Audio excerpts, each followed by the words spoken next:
আজকে আমাদের এখানে তো খুবই ঝড় বৃষ্টি হলো। হ্যাঁ, ঝড় বৃষ্টি হলে সবার আগে তো লেবু গাছটা পড়ে যায়। হ্যাঁ, লেবু গাছ তো পড়ে না, একসঙ্গে 4-5টা গাছ ঝরেই পড়ে।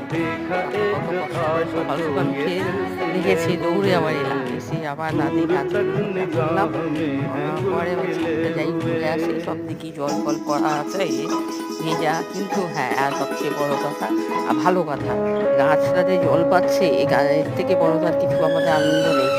হ্যাঁ, গাছগুলো যা শুকনো হয়ে থাকে, এর থেকে জল পেয়ে যে এত সুন্দরভাবে গাছগুলো যে মানে কি আর বলবো, গাছগুলো বড় হবে।